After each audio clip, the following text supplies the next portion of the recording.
So hi guys, আমি এবার AC ফিল্টারটাকে পরিষ্কার করব। সো প্রথমে আমি ক্যাবিনেটের ঢাকনাটাকে ওপেন করে নিলাম। তারপর আমি ওপেন করাতেই দেখি কত ডাস্ট পড়ে আছে এই ফিল্টারের মধ্যে। তারপর আমি ফিল্টারটিকে আস্তে আস্তে খুলে নিলাম। তারপরে এই ফিল্টারটি খোলার পরে দেখি যে প্রচুর ময়লা জমেছে। তাই বলি এত নয়েজ আসছে কেন এসি থেকে? এসি চালালেই একটা নয়েজ আসছে, মানে এয়ার কাটিং একটা নয়েজ আসছে। পর আমি এই ডাস্টগুলোকে পরিষ্কার করে নিলাম ভালোভাবে তুলি দিয়ে। বাট আমি এই নতুন পদ্ধতি ইউজ করলাম।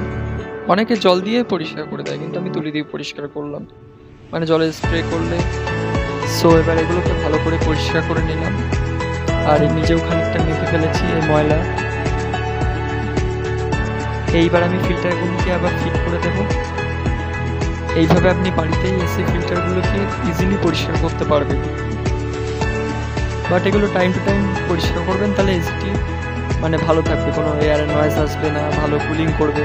হ্যাঁ, আর শুধু ভিডিও দেখলেই হবে না, কিন্তু সাবস্ক্রাইব করে দিতে হবে, কারণ এখন কিন্তু সাবস্ক্রাইব আমার খুব কমই বাড়ছে।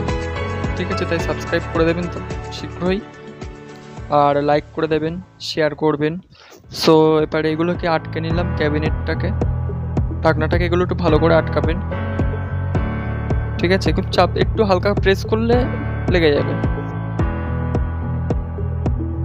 এইভাবে আমার মতো বাড়িতে নিজেরাই এসির ফিল্টারটিকে পরিষ্কার করে নিতে পারবেন, কারণ এখন মিস্ত্রি থাকলে তো এক্সট্রা একটা চার্জ করবেই ওরা।